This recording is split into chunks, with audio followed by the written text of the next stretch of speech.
Be patient. I like to move quickly, but if a situation requires patience, I will be patient. The speed depends on the circumstances, and I keep my objective in mind at all times. This alone can be a patience pill. I've spent from 5 minutes to 15 years waiting for a deal. One good tactic for speeding up a deal is to show a lack of interest in it. This will often make the other side rekindle their efforts to get something going. I was very interested in a deal once, but I had a hunch that it wasn't a good idea to look too eager to these people. I would put off their calls and do my best to appear aloof. Then I said I'd be traveling for a couple of weeks and would get back to them after that. While I was traveling, they used the time to modify their position and present to me almost precisely what I'd been hoping to get. It saved us all a lot of negotiating time. A good tactic for slowing down a deal is to distract the other side. One way is to drop hints about whether a certain aspect of the deal should be looked into further, or to mention other deals and properties as examples. That will set them off in a direction that consumes their time and focus. While they're off on a tangent, you'll still be on target. One time I was in the middle of a negotiation that seemed to be speeding out of my control. I suddenly asked the other side if they knew the history of a particular development, implying that their understanding of it might be crucial. They figured the development must have had some bearing on what we were trying to accomplish together, so they backed up a bit, took some time to investigate it, and gave me control of the negotiations with enough time to assess everything at my leisure. I got the upper hand. Be strategically dramatic. In 1999, I began construction on the tallest residential tower in the world, Trump World Tower at the United Nations Plaza. The location was terrific. The east side of Manhattan, close to the United Nations with both river views and city views. It was hot stuff, but not everyone was happy about it, especially some diplomats at the United Nations, who didn't want their 38-story building to be outclassed by our 90-story tower. According to CNN, UN Secretary General Kofi Annan acknowledged talking with New York City Mayor Rudolph Giuliani about the project and how to stop it. It will not fit here, the Ukrainian ambassador Volodymyr Yelchenko told CNN, because it overshadows the United Nations complex. When the protests became vocal, I used my own brand of diplomacy and refused to say anything critical of the United Nations. I predicted that many ambassadors and UN officials would end up buying apartments in the building. Sure enough, they have. But as soon as we were in business, the city hit us with an enormous tax assessment, costing us over $100 million more than we thought we should pay. We decided to take the only action possible. We sued the city for $500 million. For 4 years we fought this case. The city lawyers held their ground, and we held ours. We could have given up. It's not easy to take on the government and win, especially when the issue is taxes. But I knew we had a case. Finally, after many conversations, we reached a settlement. The city agreed to cut our taxes 17% and give us the 10-year tax abatement that we sought if we would agree to withdraw our lawsuit and subsidize 200 units of affordable housing in the Bronx. The lawsuit saved us approximately $97 million. We never would have gotten any of it if we hadn't taken dramatic action. Sometimes you still have to screw them. For many years I said that if someone screws you, screw them back. I once made the mistake of saying that in front of a group of 20 priests who were in a larger audience of 2,000 people. I took some heat for that. One of them said, "My son, we thought you were a much nicer person." I responded, "Father, I have great respect for you. You'll get to heaven. I probably won't. But to be honest, as long as we're on the earth, I really have to live by my principles." When somebody hurts you, just go after them as viciously and as violently as you can. Like it says in the Bible, an eye for an eye. Be paranoid. I know this observation doesn't make any of us sound very good, But let's face the fact that it's possible that even your best friend wants to steal your spouse and your money. As I say every week in The Apprentice, it's a jungle out there.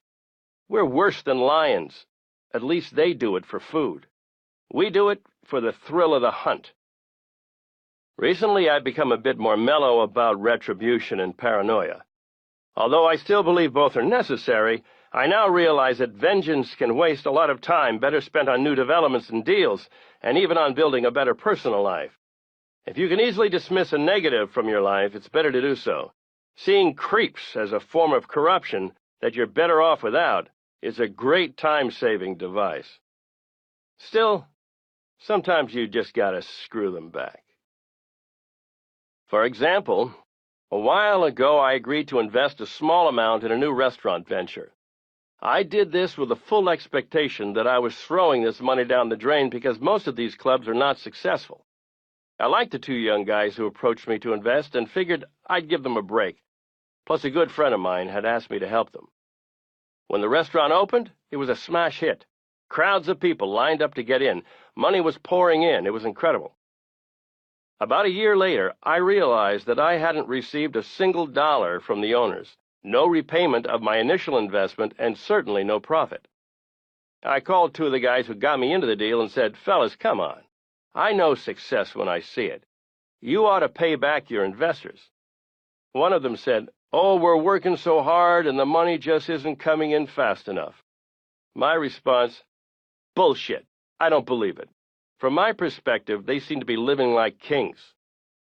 Eventually, I received my first equity distribution from them for a fraction of my investment. I was furious and sent an angry letter to the managing partner in which I asked for a public investigation of their records. I'm an instinctive businessman, and I hate being screwed. I can't prove they did anything wrong without spending more money to investigate them than my investment is worth. But my hunch is that investors like me should have been repaid 6 times their initial investment by now. Now, whenever I see the guys I tried to help, they wave to me, and I just turn my back. The sad thing for them is that had I felt that they treated me and their other investors fairly, I probably would have backed them for millions on their next deal.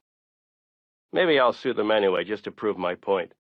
Business can be tough, but you've got to stay true to your principles. Sometimes you have to hold a grudge. For years, I supported the governor of New York, Mario Cuomo. I was one of his largest campaign contributors. I never asked for a thing while he was in office. For my generous support, he regularly thanked me and other major contributors with a tax on real estate so onerous that it drove many investors away from the city. It became known as the Cuomo tax. After he was defeated for re-election by a better man and governor, George Pataki, I called Mario to ask for a perfectly legal and appropriate favor involving attention to a detail at the Department of Housing and Urban Development, which at the time was being run by his son, Andrew. Mario told me that this would be hard for him to do because he rarely calls the secretary on business matters. I said to him, "Mario, he's not the secretary, he's your son." Mario said, "Well, I think of him as the secretary, and I refer to him as that. He's got a very serious job to do." I understood Mario's concern about impropriety, but I wasn't asking him to do anything even slightly questionable. This was a simple, above-board request, the kind of favor that takes place between friends in the private and public sectors all the time. Finally, I asked Mario point-blank, "Well, are you going to help me?" In a very nice way, he essentially told me no. I did the only thing that felt right to me. I began screaming, "You son of a bitch! For years I've helped you and never asked for a thing, and when I finally need something, and a totally proper thing at that, you aren't there for me. You're no good. You're one of the most disloyal people I've known, and as far as I'm concerned, you can go to hell." My screaming was so loud that 2 or 3 people came in from adjoining offices and asked who I was screaming at.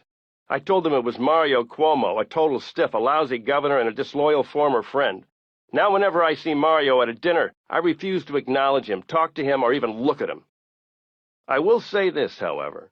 Mario's wife, Matilda, is a fine woman and was a terrific friend to my mother. It's not her fault that her husband is a loser. Another failed politician who disappointed me is a man named Pete Dawkins, sometimes referred to as General Pete Dawkins. He led a charmed life, West Point cadet, Heisman Trophy winner, Rhodes Scholar, but as I found out, Pete was also a stiff. When he was running for the U.S. Senate in New Jersey against Frank Laudenberg, a magazine called Manhattan Inc. published a damning profile of him, and Dawkins folded up like a broken umbrella. One day Dawkins came to my office and asked me to help him build a Vietnam Veterans Memorial in Lower Manhattan. He asked for $1 million or more because he said he was having bad luck raising money. I decided to help because no soldiers had ever been treated worse than the courageous people who came back from Vietnam, wounded and maimed, attacked physically abroad and psychologically at home. I provided over $1 million in matching grants, and almost as important, I helped get it built by using the best contractors in the city, along with unions, who made sure it was constructed swiftly, properly, and cost-effectively. At the opening, Pete Dawkins took the credit. Many years later, he was working as a high-ranking executive at Citibank, and I phoned him to ask a small favor, to find something out for me. He didn't respond for a while, so I called him 2 more times. Finally, he said, "I really can't do that for you, Donald, and I really don't want to get involved." I told Dawkins that the Manhattan Inc. article about him had been true. I consider him to be one of the most overrated people I've ever dealt with. Sometimes you have to hold a grudge. Learn the value of saying no. I purchased the Miss Universe organization in 1996 and immediately sold half of the company to CBS. So not only were they our broadcaster, they were a co-owner as well. This kind of arrangement, where the network actually owns the end product, was a fairly new concept and should have been a win-win situation, since CBS would actually be able to eliminate the middleman and pay a lower license fee while, in theory, the network, as an owner, would look to maximize all promotional opportunities. The partnership was a great concept, but after 5 years, it had not gone as planned. CBS was not willing to promote the shows to my satisfaction. As more and more cable competition ate into the network's market share, on-air promotion became all the more important to sustain viewership. But it just wasn't happening. To make matters worse, CBS tried to change the shows drastically by making them MTV-style music specials and dramatically cutting the time allotted to show the women competing. I am not a network programmer, but it seemed to me that people might be tuning in to a beauty competition to see beautiful women. I am not saying a television musical performance is a bad thing. There have been some great ones over the years. A perfect example was the 1999 Miss Teen USA pageant. A year earlier, the teen show had introduced a little-known boy band called NSYNC. By 1999, they were the biggest band around. As a sign of appreciation, they agreed to appear on the Miss Teen USA pageant again. In the middle of their summer tour, NSYNC rented a jet and flew in for 8 hours the day of the show, performing 2 songs. They were terrific. Unfortunately, no one knew about it because CBS had chosen not to run a single promotion for the show. So in February 2002, we were all reevaluating how we wanted to approach the network license renewal. Citing the current ratings, which were caused by the lack of promotion and the fact that CBS would always air the pageant against the toughest competition, Les Moonves, the head of the network, said he was not willing to begin negotiations until the end of the season. Obviously, with the season ending in August, the network schedules would be set and there would be absolutely no room for negotiation with any other network. I sent a letter to Les telling him I wanted an option to buy CBS out of the partnership, exercisable up until a week after the broadcast of the Miss Universe pageant in May. I feigned disinterest in continuing with the pageants and told him if I did not exercise the option, we would commence with selling or dismantling the company. A few days later, I believed we had a deal. I immediately signed with Jim Griffin of the William Morris Agency to begin shopping the pageants to other broadcasters. I also called my good friend Bob Wright, chairman and CEO of NBC, to tell him the pageants might become available. I knew that NBC had recently acquired Telemundo, and the pageants are huge in Latin markets. It looked like a great opportunity for cross-promotion. In the meantime, CBS had given up and allowed us free rein to get back to the basics on the production and put more emphasis on what had worked in the past: beautiful women. We also convinced them to schedule the pageant for a night outside of the all-important ratings sweeps, which would ensure more on-air promotions. As a result, our 2002 Miss Universe pageant hit ratings gold. Overall, it was number 7 for the week and number 1 in demographics. The pageant even trounced the NBA playoffs on NBC. The Miss Universe pageant quickly became a very hot property. I immediately sent a letter to Les Moonves telling him I was exercising my option to buy out CBS. To my shock, Les took the position that we had never agreed on an option. NBC was waiting in the wings, and after a week-long bidding war, I bought out CBS and created a new partnership with NBC.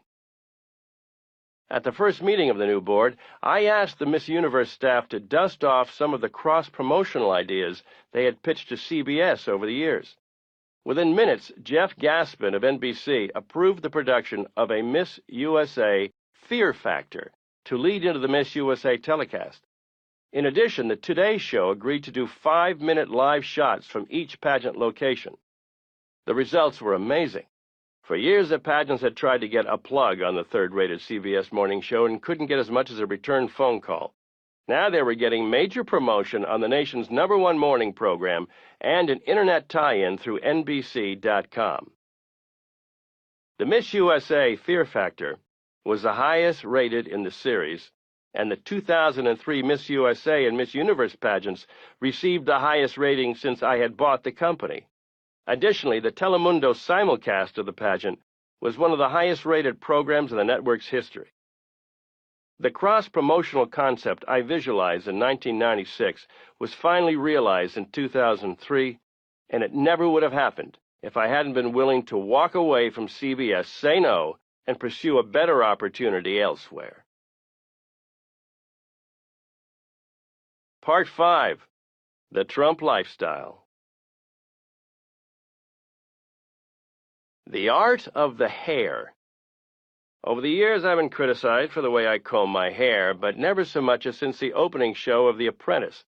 New York Magazine wrote that I'd perfected the pompadour. The New York Times called it an elaborate structure best left to an architecture critic. David Letterman and Jay Leno regularly do quips about it. Matt Lauer, who with Katie Couric has taken the Today Show to new heights, told me I should just give up the ghost and shave it off or give myself some kind of buzz cut like the one he has. Likewise, Pat O'Brien, the star of Access Hollywood, told me he had heard about Matt Lauer's comment and totally agrees with him. Personally, I think it looks good. But I've never said my hair was my strongest point. I told Pat and Matt that I'm just not ready to change my style. I've been combing it this way for a long time, and I might as well keep doing it. The ratings of The Apprentice are sky high, and maybe they would drop if I changed the look at this point. I'm amazed by how often people ask me whether or not I wear a hairpiece, a wig, or a rug, as is affectionately known. The answer, for the record, is emphatically and categorically no, I do not wear a rug. My hair is 100% mine. No animals have been harmed in the creation of my hairstyle. However, I must admit that the day may come when I will wear a hairpiece, wig, or rug, but only if I go bald, which I hope never happens. The reason for this is because I, like most men, am very vain. Many times over the years I've heard people say that men are vainer than women, and I believe it. Guys don't like to talk about it, but my publisher is paying me a fortune for this audio book, and specifically requested a chapter on the art of the hair, so I will admit to my vanity. I will also reveal some of my hair-related secrets. The reason my hair looks so neat all the time is because I don't have to deal with the elements very often. I live in the building where I work. I take an elevator from my bedroom to my office. The rest of the time, I'm either in my stretch limousine, my private jet, my helicopter, or my private club in Palm Beach, Florida. If Matt Lauer had my lifestyle, he might not have changed his hairstyle, although his hair looks great now. If I happen to be outside, I'm probably on one of my golf courses where I protect my hair from overexposure by wearing a golf hat. It's also a way to avoid the paparazzi. Plus, the hat always has a big Trump logo on it. It's an automatic promotion. I will also admit that I color my hair. Somehow the color never looks great, but what the hell, I just don't like gray hair. I wonder how much longer my hair will be a national topic of conversation. Letterman and Leno have been funny, but one person I don't like is Joy Behar, a woman who works for Barbara Walters on The View. For weeks she was attacking me, insisting that I wear a wig, so Barbara and her staff called me and asked if I would surprise them and appear on the show. I did, and when I ran my hand through my hair and proved that it was real, everybody laughed, and that was the end of that. After The Apprentice premiered, Joy Behar was on The Tonight Show along with the rest of the cast of The View. Out of the blue, Jay Leno started talking about the great success of The Apprentice. Star Jones raved about it, as did the others, except for Joy Behar, a woman with no talent and a terrible accent, who again attacked my hair. I've always said that show would do better without her. I did her a favor by going on the show, and it was not appreciated. Being nice to some people never pays off. I suppose it's possible that I could rethink my look for the second season of The Apprentice, but probably not. It seems to be working.